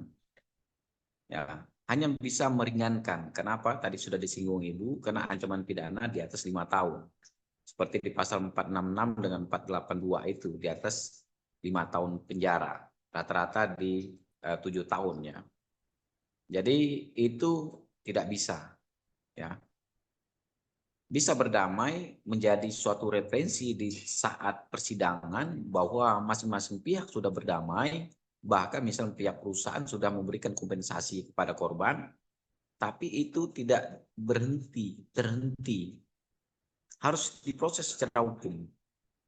Ancaman pidana misalnya 7 tahun penjara. Nah, minimal atau maksimalnya 7 tahun penjara. Ya bisa saja nanti diputus menjadi 2 tahun, 3 tahun, 4 tahun, atau 1 tahun 8 bulan, atau 1 tahun setengah. Itu kembali kenapa? Karena dilihat mereka sudah melakukan perdamaian. Ya ini kembali menguji kemampuan berpikir para penyidik. Ya sudah saya sampaikan kepada penyidik sebelumnya, bahwa Abang belum bisa menakar perkara apa saja yang bisa diselesaikan secara restoratif justice. Dengan demikian Abang tidak memahami, saya bilang, Perpol ataupun Perkap nomor 6 tahun 2019 dengan nomor 8 tahun 2021. Di situ sudah diatur. Saya bilang, jadi jangan digiring suatu hal yang lazim sudah memiliki panduan, sudah tercatat, sudah baku, tapi digiring-giring, saya bilang. Nah ini kembali kepada para penegak hukum, ya khususnya pihak kepolisian dan kita sebagai pengacara. Kalau kita biasakan barang ini misalnya kita giring untuk berdamai, dilakukannya RZ. Ya gimana ceritanya barang ini dilakukannya RZ ketika ancaman pidana lebih dari 5 tahun. Kalau kita sebagai pengacara, saya pernah lakukan itu, ya. Kita minta perdamaian secara kekeluargaan. Biarkan aja prosesnya berjalan, tapi sudah ada perdamaian untuk meringankan hukuman di saat putusan pengadilan. Menyatakan mereka sudah berdamai. Ada kompensasi yang diberikan kepada korban. Nah, jadi hasilnya putusannya itu lebih ringan daripada tuntutan yang diajukan oleh jaksa penuntut umum seperti itu. Saya kembalikan kepada Abang Zul, silakan. Baik, terima kasih. Rekan-rekan yang lain, silakan. Boleh langsung on mic karena nggak ada yang raise hand. Izin bertanya. Siap, Pak Acep, dipersilakan.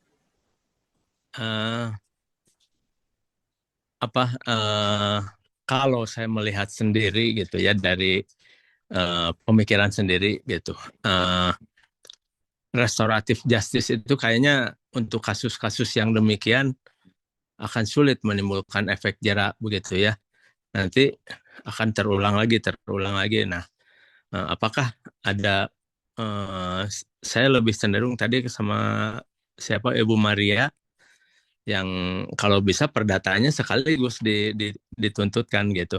Nah, selain itu apakah ada upaya paksa yang lain dari penegak hukum agar kompensasi itu bukan diberikan sebagai restoratif justice gitu, tapi sebagai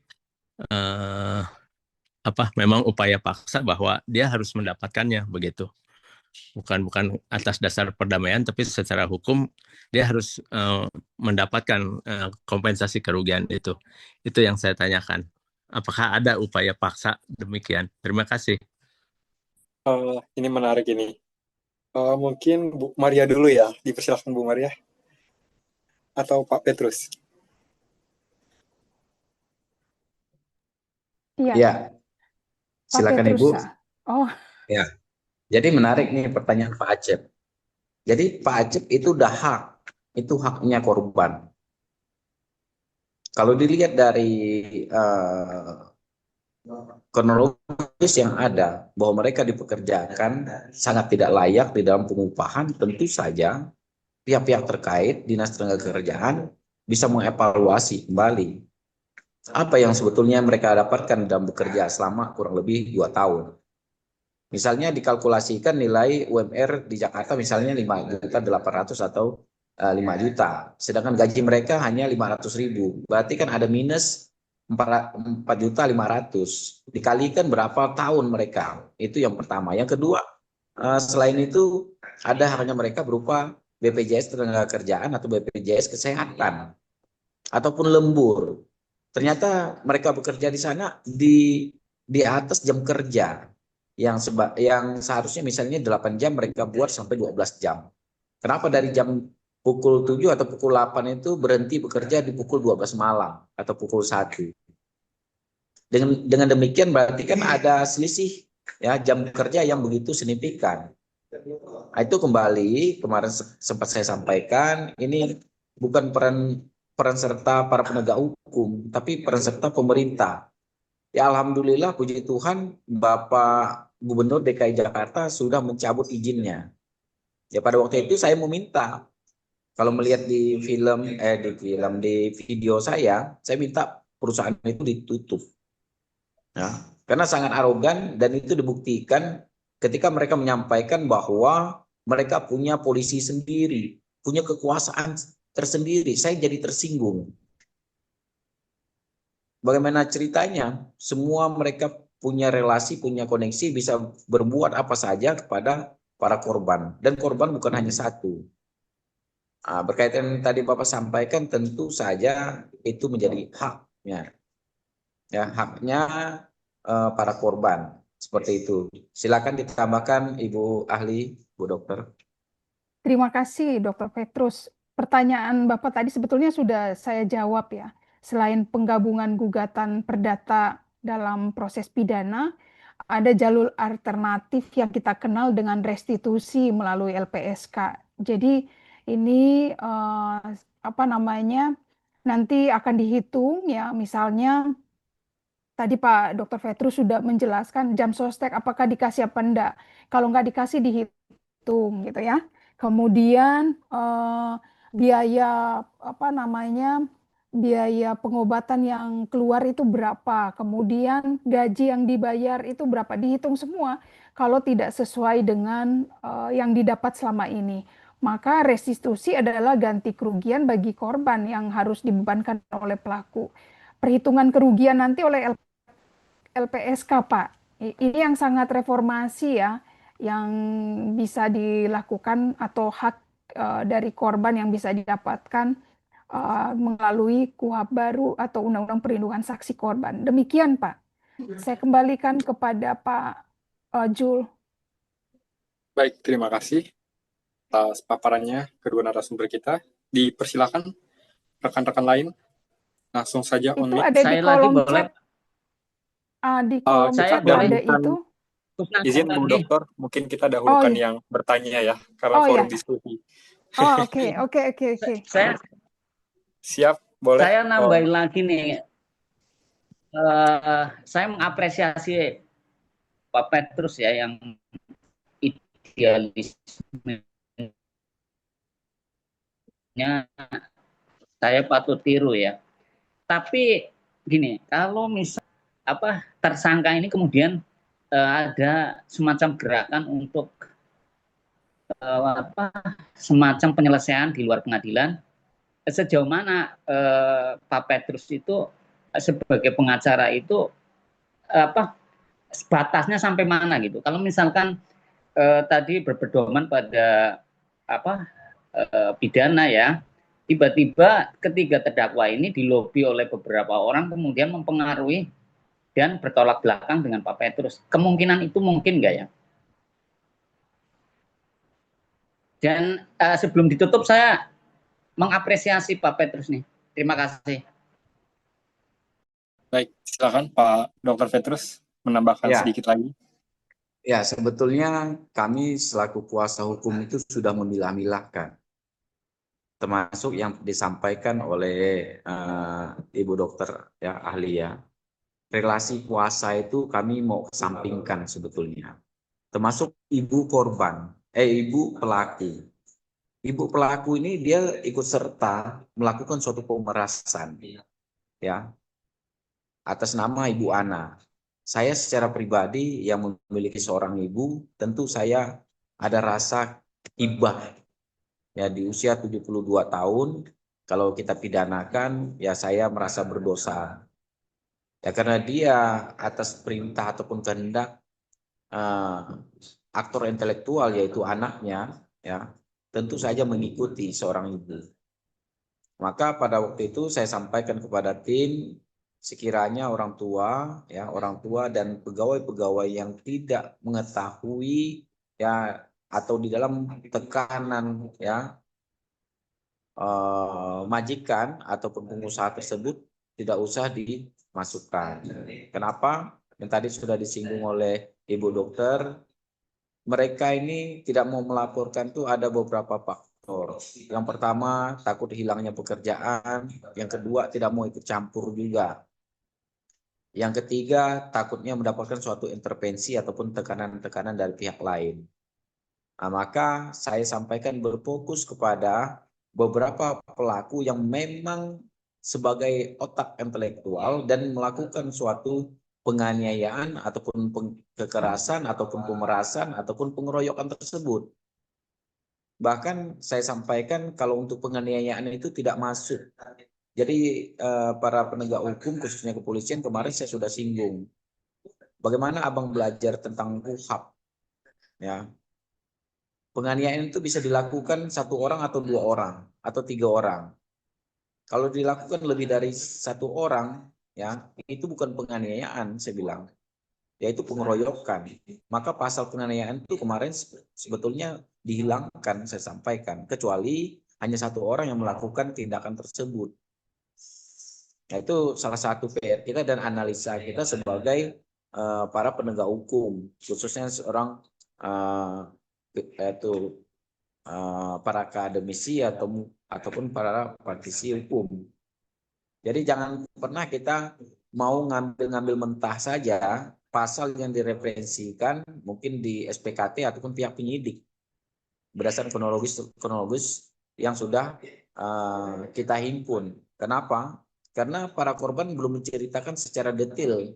Maka ada rangkaian-rangkaian yang harus diketahui dan harus diterapkan juga pasal ya kepada para pelaku seperti itu. Terima kasih. Baik, terima kasih. Untuk Bu Dr. Maria, apa ada penambahan atau kita ke pertanyaan selanjutnya? Silakan ke pertanyaan selanjutnya aja, Pak. Tadi itu jawab Baik, udah dari Bapak Dr. Ibu, Petrus. ini maksimal 2 pertanyaan. Jadi untuk Pak Kusnadi nanti tidak bisa lagi bertanya. Silakan, rekan-rekan.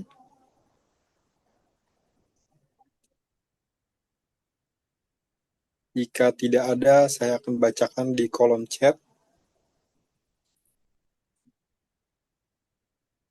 Baik, saya akan baca di kolom chat. Pak Krisno tadi sudah ya. Jika korban sudah. Ini menarik ini dari Pak Hotjen. Izin bertanya, tadi kalau tidak salah kuasa hukum sampai ke TKP dulu karena sudah 2 jam menunggu Pak Polisi. Akhirnya kuasa hukum dengan terpaksa untuk membebaskan para korban yang menjadi korban penyekapan. Nah, dalam undang-undang advokat, apakah perbuatan kuasa hukum dalam hal ini membebaskan itu diperbolehkan ya? Dan apakah itu memiliki resiko hukum? Demikian pertanyaan dari Pak Hotjen yang dapat saya tangkap. Silakan Pak Dr. Petrus sebagai kuasa hukum mungkin bisa di-sharing. Nanti Ini boleh menarik. lanjutkan Bu Dr. Maria. Ini menarik sekali pertanyaannya. Jadi pentingnya kita menganalisa sebuah perkara, terutama kita para pengacara harus memiliki suatu imunitas ya, supaya kita tidak terjerat hukum. Tapi memang sudah diatur juga di pasal 16 Undang-Undang Nomor 18 tahun 2003 ya tentang avokat ya, tidak salah saya. Kita tidak bisa dituntut secara perdata maupun pidana. Sebelum itu tentu kita harus memiliki strategi-strategis. Apa yang saya lakukan itulah bentuk kita sudah melaporkan kepada pihak kepolisian, walaupun secara lisan. Ya, kita sudah melaporkan, baik melalui WA ataupun telepon. Ya, jadi risiko sebetulnya tidak ada, kecuali kita melakukan suatu tindakan anarkis. Misalnya kita melakukan suatu pemukulan, kita melakukan suatu perusakan. Tentu saja ya itu di luar batas koridor kita sebagai penegak hukum. Maka kita bisa saja dipidanakan. Ya. Atau mereka menyampingkan, misalnya kita melakukan suatu tindakan masuk ke pekarangan tanpa izin, tentu kita sudah berinisiatif datang permisi, mengucapkan salam, menanya, ya minta izin, dan mereka mengizinkan welcome kita masuk, tentu saja kita sudah diizinkan terbebas dari sanggahan-sanggahan kalaupun mau menjerat kita. Tapi pada dasarnya berdasarkan undang-undang advokat kita sudah dilindungi. Jadi jangan khawatir.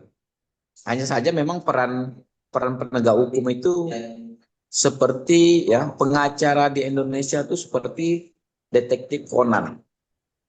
Ya. Tidak bisa berpaku pada penegak hukum khususnya kepolisian. Ya, saya secara pribadi kami menangani beberapa perkara yang viral ya, beberapa bulan lalu tentang pembunuhan yang korbannya dicor ya, dicor di Rawamangun. Dan itu kami dapatkan ya informasi dan kami gali sendiri informasinya. Kami jebak pelakunya sehingga keluar dari sarangnya dan bisa ditangkap oleh pihak ya kepolisian. Menunggu pihak kepolisian juga berjam-jam menunggu, bahkan kita yang mengamankan para pelaku. Ya sama halnya pada perkara ini ya. Kami maunya membebaskan satu orang, ternyata di atas itu ada 2 orang, jadi jumlahnya 3 orang. Kalau hanya kami berfokus kepada Aditya pada waktu itu, kami tidak menemukan 2 orang yang di atas. Maka ketika di lapangan kita harus menggali, mencari informasi sedetail mungkin. Ya, kalau kita bicara itu menyelam sambil minum air. Kita tahu ada perkara lain. Ternyata memang benar kita dapatkan korban lain dari Aditya tersebut sebagai korban. Terima kasih. Saya kembalikan kepada moderator atau kepada Ibu. Baik, terima kasih. Mungkin boleh dilanjut dari perspektif Bu Ahli, Bu Maria, dipersilakan. Iya, baik, terima kasih. Pertanyaannya tadi sangat menarik ya. Apakah kuasa hukum ya masuk ke lokasi TKP itu ada dampak hukum apa tidak? Kalau kita ingat pelajaran hukum pidana, tindakan dari penasihat hukum ini menurut saya karena adanya keadaan darurat, not stand ya, atau daya paksa atau overmah yang menuntut penasihat hukum untuk masuk dalam masalah kemanusiaan tadi. Jadi asas kemanusiaan, masalah kemanusiaan ini paling tinggi dari apapun gitu. Dasarnya tadi karena keadaan darurat atau daya paksa overmah.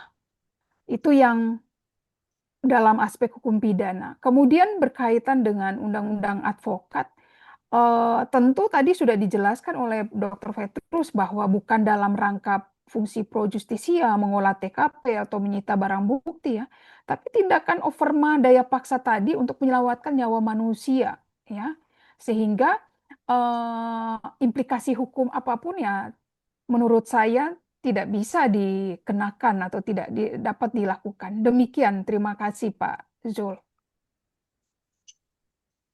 Baik, jelas sekali. Terima kasih Bu Dr. Maria. Untuk rekan-rekan lain, apa ada yang ingin bertanya? Kita kasih kesempatan 2 pertanyaan lagi.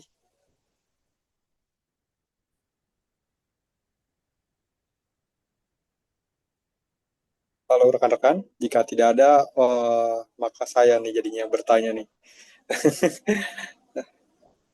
Langsung saja on mic jika ada yang mau bertanya. Ini ada Pak Jaksa di sini ternyata. Di kolom komentar itu, Bang Jul. Ada? Jaksa Edwin. Wah, luar biasa. Ada yang Ya, bergabung. terima kasih. Masih di Kejaksaan Agung, Pak Edwin? Sekarang tugas di Badan Diklat Kejaksaan RI Oh ya, yang membentuk calon-calon jaksa muda. baik-baik, terima kasih. Baik, kemarin juga sebenarnya saya pengen mengundang Jaksa Agung yang sudah pensiun, Bu. Cuma kebetulan lagi sakit dia, harus periksa. Dan kebetulan dari kepolisian juga lagi ada tugas advokat kita. Kita baca di kolom komentar kali ya, Bu ya. Ada 3 Bapak.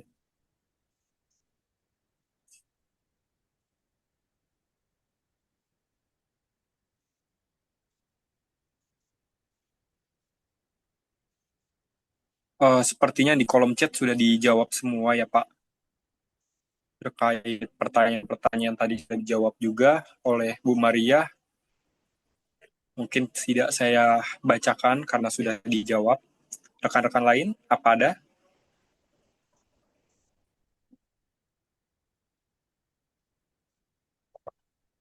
Jika tidak ada, mungkin Di saya akan kolom bertanya komentarnya, terakhir. Bang Jul, ada di kolom komentar yang menarik ya. Oh, silakan Pak Dokter ya. Saya baca ya. Yang Ada ini, jika Bapak tidak menyebutkan nama, maka kami masyarakat tidak tahu ya apakah itu benar atau asumsi Bapak supaya ini tetap viral. Kan gitu. ya.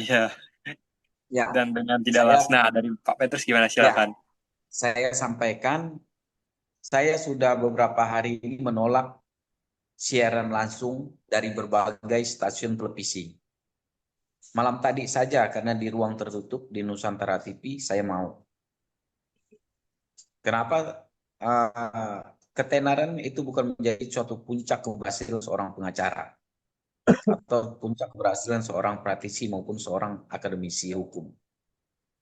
Ya, bagaimana kita bisa mengungkap suatu peristiwa pidana? Ya, dengan adanya suatu peristiwa pidana ini, tentu saja kita akan berhadapan dengan pakar-pakar hukum ataupun orang yang mengerti hukum. Selain itu, tentu saja kita akan dihadapkan dengan berbagai macam segala sesuatu. Apakah tekanan, apakah premanisme, apakah intimidasi lainnya. Jadi bukan suatu keberhasilan, dan saya sampaikan tadi, saya tidak tahu media sosial. Boleh ikutin, saya tidak ada media sosial. Kawan saya memposting ya video yang terjadi itu di satu akun, penontonnya sampai 15 juta penonton. Itu untuk di Facebook, belum di YouTube, di TikTok, di Instagram ya, di IG. Jadi kita tidak mencari suatu ketenaran. Ya.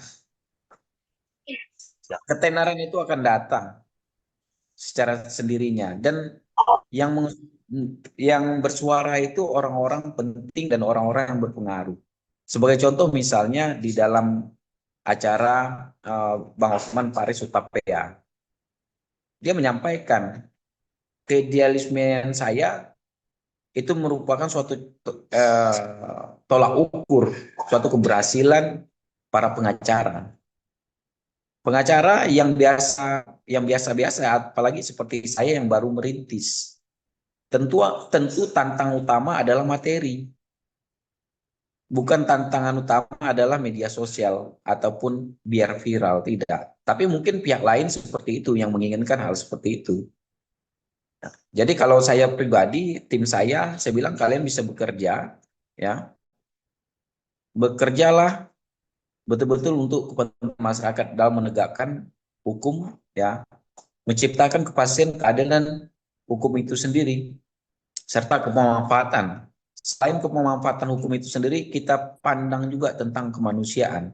Maka di dalam permasalahan ini atau permasalahan hukum ini, saya menitik beratkan, saya mempertimbangkan rasa kemanusiaan. Bagaimana saya memilih, ya, siapa yang layak masuk jeruji besi ataupun sampai ke ranah persidangan, ataupun tidak. Ya misalnya tadi sebagai contoh adalah ibunya ataupun karyawan yang yang mengetahui tapi di dalam tekanan. Nah itu saya tidak mau masukkan. Jadi pertanyaan rekan kita ini bagus. Ini salah satu pertanyaan menguji nyali.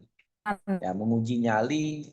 Ya kami sebagai kuasa hukum, apalagi saya secara pribadi, saya tidak memainkan peranan-peranan supaya saya dikenal luas oleh masyarakat, tidak.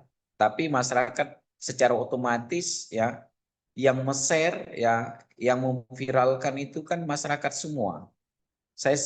Sehingga saya dikenal orang itu karena masyarakat, karena media. Sebetulnya saya tidak mencari-cari ya kalau barang ini bisa terungkap tanpa adanya rekan-rekan ya tanpa dukungan Pradi Utama ya kawan-kawan kolega-kolega sebagai penegak hukum kemungkinan besar ini hal yang biasa dipandang sebelah mata.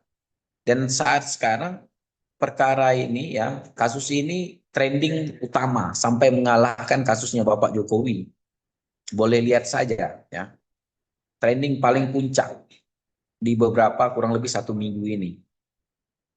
Bahkan ya Bapak Presiden Prabowo bersuara, Bapak Kapolri bersuara, ya gubernur-gubernur bersuara. Jadi kita sesama sahabat, sesama kolega, apalagi sesama praktisi yang dilahirkan oleh Pradi Utama, sekiranya kita saling mendukung satu dengan yang lain. Ya. Jadi pertanyaan Abang membuat suatu keberanian bagi saya mengutarakan, bercerita. Saya tidak mengutamakan materi, tidak mengutamakan ketenaran, saya utamakan bagaimana terciptanya suatu keadilan bagi orang tidak mampu seperti kita. Ya, karena tantangan kita adalah para penegak hukum lainnya atau para backing lainnya.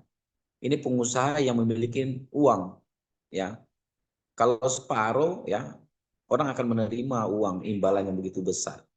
Saya tidak pernah memegang uang 1 miliar. Saya sampaikan, saya bisa demam, bisa sakit megang uang sebanyak itu. Bahkan ditawarkan 300 juta, saya tidak pernah pegang uang 300 juta. Bahkan sebelumnya 20 juta, saya tidak pernah megang uang 20 juta. Karena saya lahir ya di dunia hukum ini, bagaimana menciptakan ya hukum itu berjalan seirama sesuai apa yang menjadi cita-cita bangsa. Nah, seperti itu yang bisa saya sampaikan. Mungkin Ibu Maria, izin Ibu Ahli bisa menambahkan sedikit. Jangan berasumsi bahwa kita ini supaya viral tetap memainkan peranan ini. Saya tidak, nanti ada kasus-kasus viral dan masih kita akan tangani sebentar lagi. Ada babak baru dalam hal ini. Bahkan di dalam penyekapan ini saya sudah mendapat 23 orang yang disekap di Tangerang. Nah ini hal yang baru, tapi saya belum mainkan. Nanti suatu saat saya akan mainkan ketika tempatnya kami sudah kantongi, kami akan lakukan hal yang sama. Seperti itu rekan-rekan sekalian. Terima kasih.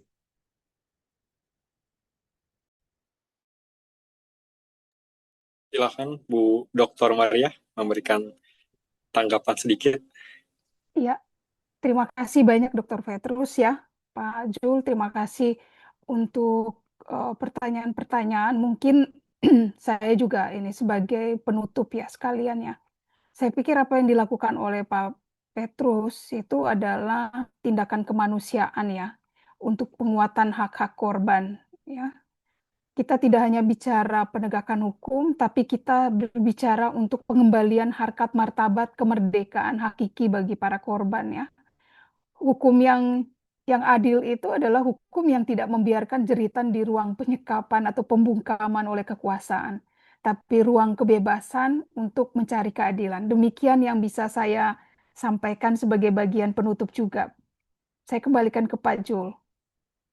Baik, terima kasih Bu Dr. Maria, Pak Dr. Petrus. Mungkin karena tidak ada lagi pertanyaan, kita sudahi. Untuk absensi akan saya share di di grup sekaligus dengan sertifikat. ada ungkapan terima kasih dari rekan-rekan di grup, di chat Pak Petrus dan Bu Maria. Boleh ambil posisi terbaik rekan-rekan, Pak Doktor, Bu Doktor.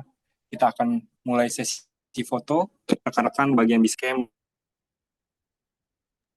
agar narasumber kita kenal juga. Baik. Untuk slide pertama, 1, 2, 3.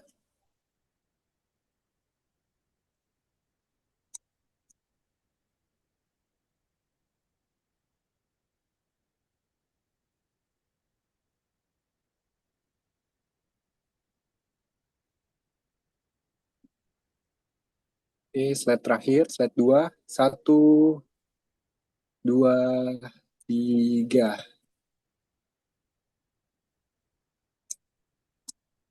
Baik, terima kasih Bapak Ibu narasumber. Ini akan nanti kita upload di YouTube dan beberapa media kita agar bisa didengar oleh rekan-rekan lain dalam menangani kasus seperti ini karena menarik, apalagi memiliki backupan bahasa gampangnya. Mungkin ada penutup tambahan dari Pak Dr. Petrus, lalu dilanjutkan Bu Dr. Maria mungkin. Apa sudah cukup? Ya. Terima kasih. Penutupnya hanya saja saya menekankan apa yang menjadi cita-cita ya para ilmuwan seperti Gustav Redbok, keadilan dan kepastian hukum ya. Kalau ditambah dengan kemanusiaan, tapi saya mengutip kalau kita menjadi seorang pengacara, seorang praktisi hukum, kita gunakan gongzu ya.